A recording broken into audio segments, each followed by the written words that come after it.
Today I married a 22-year-old Emily, my upgrade from my ex-wife Renee here. She was just too dull for me. Greg's voice boomed across the crowded restaurant as he gestured towards me with a smirk. But hey, everyone makes mistakes, right?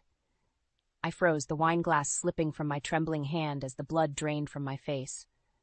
The stunned silence of our table was deafening, broken only by the clattering of silverware and hushed murmurs from nearby diners.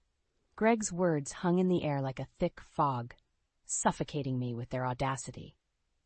My mind raced back to the beginning, when I had first met Greg at a tech conference.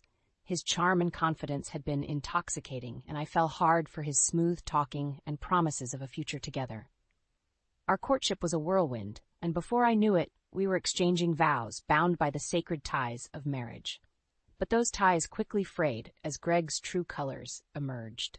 The man I had fallen for was slowly replaced by a cold, dismissive stranger who seemed to take pleasure in belittling me. I found myself constantly questioning my own worth, walking on eggshells to avoid his scathing remarks. As time passed, the emotional distance between us grew, and I began to suspect that Greg's late nights at the office were more than just long work hours. The lingering scent of unfamiliar perfume on his shirts, the furtive glances at his phone, all signs that I couldn't ignore any longer. With a heavy heart, I started documenting his behavior, carefully collecting evidence of his infidelity. Every missed call, every suspicious text message was meticulously recorded, building a case that would eventually shatter the illusion of our marriage. Greg's words echoed in my mind, a cruel reminder of the depth of his betrayal. But somewhere beneath the anguish, a spark of determination ignited within me. I would not be the victim in this story. It was time to take control and expose the truth, no matter how painful it might be. In the days that followed Greg's humiliating outburst, I found myself retreating into a numb haze, grappling with the harsh reality of his infidelity. Everywhere I turned, reminders of his betrayal taunted me, from the lingering scent of his cologne on our bedsheets to the sickening messages I discovered on his phone. Sarah, my ever-loyal best friend, was a constant source of support during those dark times. "He's a lying snake, Renee," she spat, her eyes blazing with fury. "You deserve so much better than that sorry excuse for a man." Her words resonated deeply, fueling the fire within me. I couldn't let Greg simply discard me like yesterday's trash, not after everything we'd been through. With Sarah's encouragement, I started meticulously compiling evidence. Phone records, credit card statements, anything that could expose his duplicitous ways. Finally, one fateful evening, I decided to confront him head-on. Greg had just returned from one of his late nights at the office, his shirt crumpled and his hair disheveled. "We need to talk," I said, my voice steady despite the churning in my gut. He barely acknowledged me, dismissively waving a hand as he headed for the fridge. "Can it wait, Renee? I'm starving." "No, it can't wait." I slammed the folder of evidence onto the counter, startling him. "Look at these, Greg. Look at what I've found." His eyes narrowed as he flipped through the pages, his expression shifting from confusion to realization. "So you've been spying on me? Real classy, Renee." "Don't try to turn this around on me," I snapped. "You're the one who's been lying and cheating. With Emily, no less." A sly grin crept across his face. "Ah, yes, Emily. Now there's a real woman, not some uptight nag like you." The venom in his words stung, but I refused to back down. "How could you do this to us, Greg? To our marriage?" He let out a derisive laugh. "Our marriage? Please, Renee. That ship sailed a long time ago. I want a divorce, and you're not going to stop me from being happy with Emily." In that moment, the final shreds of my love for Greg withered away, replaced by a burning desire for retribution. He thought he could simply cast me aside and ride off into the sunset with his young mistress? Not on my watch. As Greg stormed out of the room, I clutched the folder close, a determined glint in my eye. This was war, and I intended to emerge victorious no matter what it took. With Greg's bitter words still ringing in my ears, I knew I needed to take action. Sitting idly by while he trampled over our marriage vows was not an option. It was time to fight back, and for that, I needed an ally in my corner. Lisa Turner came highly recommended by a friend, a no-nonsense divorce attorney known for her tenacity. Our first meeting left me feeling empowered as she laid out the legal avenues I could pursue. Greg's infidelity gives you grounds for a fault divorce, Lisa explained, her steely gaze fixed on me. And with the evidence you've gathered, we have a strong case for securing a sizable settlement. A weight lifted from my shoulders. Finally, I had a path forward, a way to make Greg pay for his misdeeds. Lisa wasted no time in filing the necessary paperwork, setting the wheels in motion. In the meantime, I continued documenting Greg's exploits, paying close attention to his finances. It didn't take long to uncover a trail of overspending and questionable purchases. Expensive jewelry, lavish dinners, all likely ploys to woo his young mistress. One fateful afternoon, as I was restocking our fridge at the local grocery store, a familiar figure caught my eye. There she was, Emily, draped in an ostentatious fur coat that likely cost more than my car. Her saccharine smile turned sickly sweet as she sauntered over. "Well, if it isn't the scorned wife," she cooed, her voice dripping with condescension. "Greg told me all about how you've been making his life miserable." My hands clenched into fists as I fought the urge to lash out. "You have no idea what you're getting yourself into, Emily. Greg's just using you." She let out a derisive laugh. "Keep telling yourself that, dear. Greg loves me in a way he could never love a frigid shrew like you." Before I could respond, she was gone, leaving a trail of her sickly sweet perfume in her wake. My blood boiled with rage, fueling my determination to take Greg down once and for all. With Lisa's guidance, we crafted a meticulous plan to expose Greg's deceit and ensure I received every penny I was owed. Financial records, witness statements, even private investigators, no stone would be left unturned in our pursuit of justice. As the court date loomed closer, I found myself filled with a sense of purpose. Greg had made the grave mistake of underestimating me, and now he would face the consequences of his actions. I was no longer the meek, downtrodden wife he had taken for granted. I was a woman on a mission, and nothing would stand in my way. With Lisa's guidance, I knew it was time to turn up the heat on Greg. No more playing nice. He needed to feel the full weight of his actions crashing down on him. The first salvo came in the form of a certified letter delivered straight to Greg's office. I couldn't help but smirk at the thought of his colleagues whispering behind his back, speculating about the impending legal drama. True to form, Greg responded with fury when he called me later that evening. "What the hell is this, Renee?" he snarled into the phone. "You have no right to do this." "I have every right," I shot back, my voice steady and unwavering. "You brought this on yourself, Greg. Did you really think you could just discard me like trash and ride off into the sunset with your little mistress?" His silence spoke volumes. For once, the smug, arrogant Greg seemed at a loss for words. From that point on, it was a whirlwind of activity. Lisa and I burned the midnight oil, poring over financial records and gathering every shred of evidence we could find. Witness statements, private investigator reports, even footage from security cameras, nothing was off limits. With each new piece of damning information, I felt a surge of vindication coursing through my veins.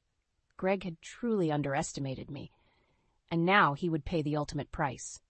Lisa proved to be a formidable ally, her legal expertise guiding me through the often confusing maze of divorce proceedings. "There are different types of compensation we can pursue," she explained one evening as we strategized over takeout containers. "Alimony, of course, to ensure you maintain your standard of living. But we can also go after a lump sum payment, as well as a portion of Greg's assets and investments." My head spun at the prospect, but Lisa's confidence was contagious. For the first time in months, I allowed myself to envision a future without Greg's shadow looming over me. As the court date drew nearer, the tension was palpable. Greg's lawyers tried every trick in the book, from character assassinations to spurious counter-accusations. But Lisa was a rock, her unwavering resolve a beacon guiding me through the storm. Finally, the day of reckoning arrived. I took the stand, my heart pounding in my chest as I recounted the sordid details of Greg's betrayal. His lawyers tried to rattle me, but I stood firm, bolstered by the mountain of evidence we had amassed.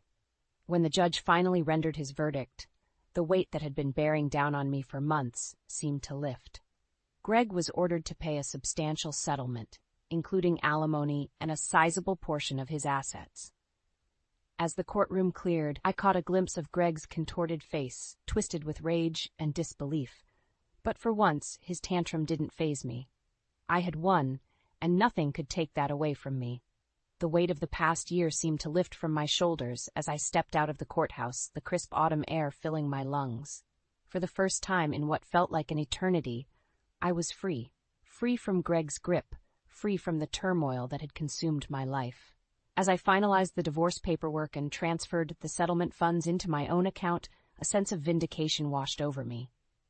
Greg had tried his damnedest to break me, but in the end, I had emerged victorious, with my dignity and self-worth intact. Of course, Greg couldn't let me savor the victory without one last temper tantrum. As I was packing up the last remnants of my life from our once-shared home, he barged in, his face contorted with rage.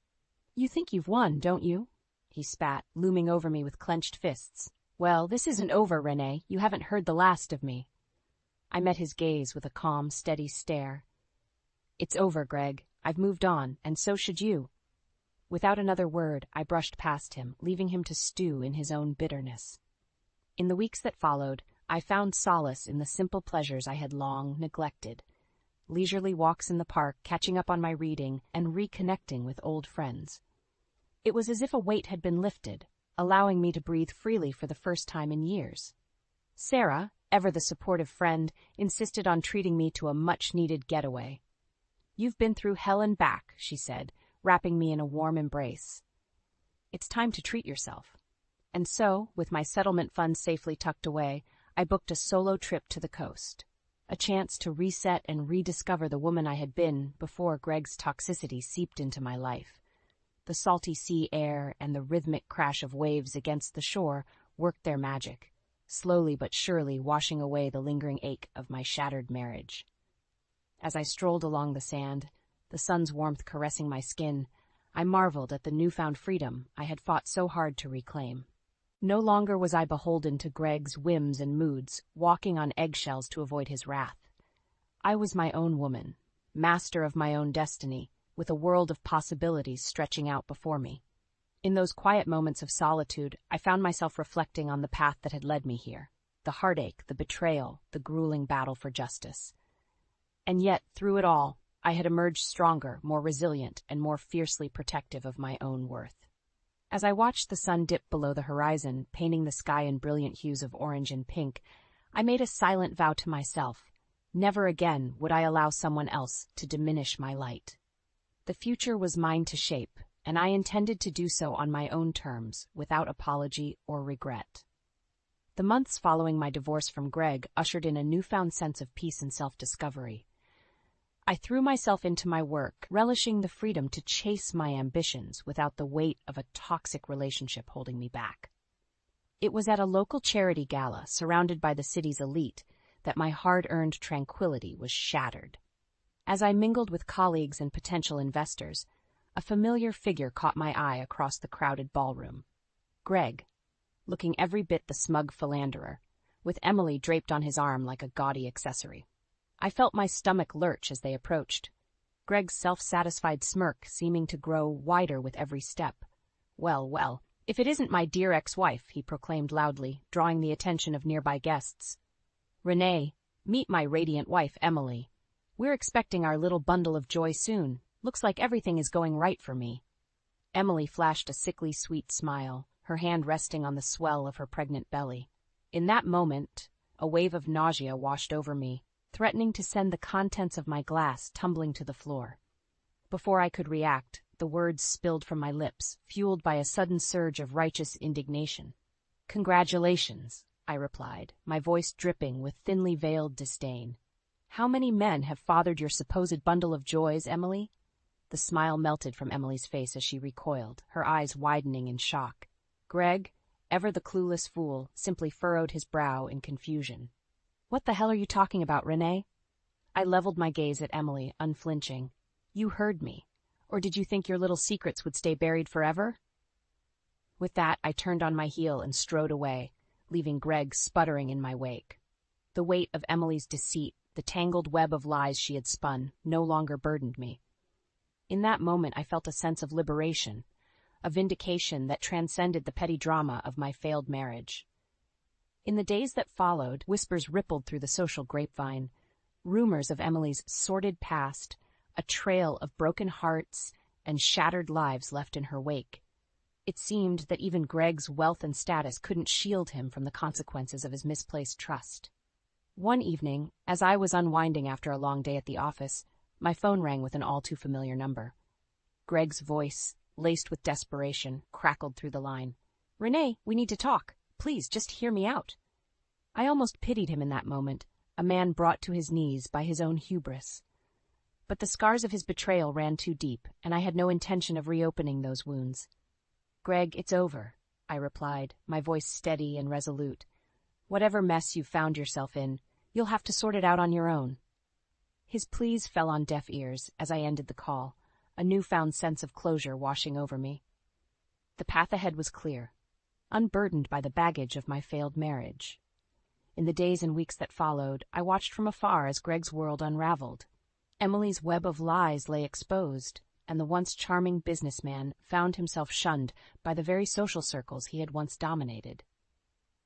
As for me, I strode forward with my head held high, reveling in the knowledge that I had emerged from the ashes of my former life stronger, wiser, and utterly vindicated. As I left the charity gala that fateful night, a peculiar sense of satisfaction washed over me.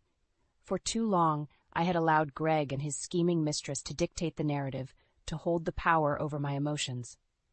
But in that moment, the tables had turned, and their carefully constructed facade was crumbling before their very eyes.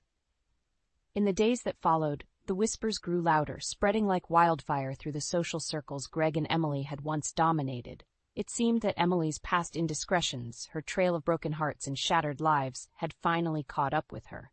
Reports trickled in of scorned lovers emerging from the shadows, each with their own sordid tale of Emily's deceit. Fake identities, fabricated pregnancies, entire relationships built on a foundation of lies. It was a twisted web that even Greg, in all his arrogance, couldn't ignore. The once charming businessman found himself increasingly isolated, his friends and colleagues distancing themselves from the unfolding drama. Gone were the days of backslapping camaraderie and exclusive country club memberships. In their place, a deafening silence, punctuated by sidelong glances and hushed whispers. It was during this period of social exile that Greg reached out to me, his voice tinged with desperation. "Renee, please," he implored over the crackling phone line. "You have to help me. Emily, she's not who I thought she was." I couldn't help but let out a bitter laugh at the irony of his plea. "And you think I owe you anything, Greg, after everything you put me through?" His silence spoke volumes. For once, the smooth-talking charmer was at a loss for words, his silver tongue rendered impotent by the weight of his own hubris. "I'm sorry, Greg," I continued, my voice brimming with a newfound confidence, "but you made your bed a long time ago. Now you get to lie in it." With a decisive click, I ended the call, severing the last remaining tie to my former life. Greg's world was crumbling around him, and I had no intention of getting caught in the rubble. As the weeks wore on, the once powerful couple found themselves increasingly ostracized, their social status reduced to little more than a punchline. Emily's web of lies lay exposed, her carefully curated persona unraveling thread by thread.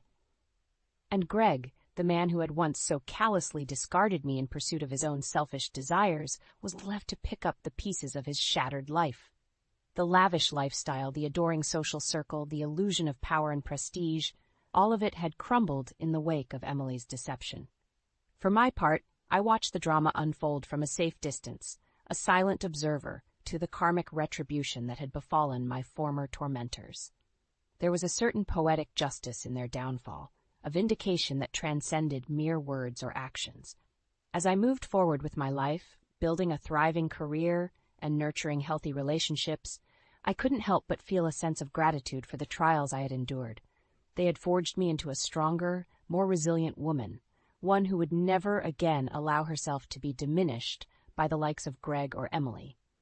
In the end, their twisted games had only served to illuminate my own inner strength, a resilience that had carried me through the darkest of times and into the light of a new, fulfilling chapter. And for that, I would be eternally grateful. 2 years had passed since that fateful encounter with Greg and Emily at the charity gala, 2 years of healing, growth, and hard-earned triumph. As I stood in the sleek, modern office that had become the headquarters of my burgeoning tech startup, I couldn't help but marvel at how far I'd come. What had once been a mere glimmer of an idea, a passion project born out of the ashes of my failed marriage, had now blossomed into a thriving business empire. My innovative software solutions were in high demand, attracting clients from all corners of the globe and securing my financial independence for years to come. Gone were the days of walking on eggshells, of letting Greg's toxic presence dictate my every move. I was the master of my own destiny now, calling the shots and shaping my future with an unwavering determination. As I navigated the bustling office, exchanging friendly banter with my dedicated team of employees, I couldn't help but feel a sense of pride and accomplishment. This was my legacy, built from the ground up through sheer grit and resilience. Of course, the road to success hadn't been an easy one. There had been countless late nights, nerve-wracking pitches to skeptical investors, and more than a few setbacks along the way. But each obstacle had only served to fuel my determination, reminding me of the depths I had been forced to climb from. In stark contrast to my own ascent, Greg's fortunes had taken a decidedly different turn. Word had trickled down through the grapevine that he was now persona non grata in the business world, his once sterling reputation tarnished beyond repair by the fallout from Emily's deception. Jobless and shunned by his former social circles, Greg had become little more than a cautionary tale, a reminder of the perils of unchecked arrogance and poor judgment. Part of me almost pitied the man, reduced to a mere shadow of his former self. Almost. The truth was, I had long since moved past any lingering bitterness or resentment towards my ex-husband. His actions, while reprehensible, had ultimately served as the catalyst for my own personal revolution, forcing me to shed the shackles of my former meek existence and embrace the strong, self-assured woman I had become. As I stepped out onto the balcony of my corner office, taking in the breathtaking view of the city skyline, I couldn't help but feel a sense of profound gratitude for the winding path that had led me here. The heartache, the betrayal, the grueling battles, they had all been necessary steps on my journey towards true fulfillment. A gentle knock at the door broke me from my reverie, and I turned to find Nathan, my new romantic partner, standing in the doorway with a warm smile. Nathan, with his kind eyes and unwavering support, had been a beacon of light during those darkest days, a reminder that not all men were cut from the same cloth as Greg. "Ready for our dinner reservation?" he asked, his voice laced with affection. I nodded, slipping my hand into his as we made our way out of the office. For the first time in what felt like an eternity, I was truly, blissfully content, not just with my professional achievements, but with the person I had become. As we strolled through the city streets, surrounded by the hustle and bustle of urban life, I couldn't help but feel a sense of hope and optimism for the future. The shadows of my past had been banished, replaced by a newfound appreciation for the present and all the wonders it had to offer. Greg and Emily were mere footnotes in my story now, relics of a chapter best left behind. The path ahead was mine to forge, unencumbered by the weight of past mistakes or regrets. And with each step forward, I felt myself growing stronger, more resilient, and more confident in my ability to conquer whatever obstacles life might throw my way.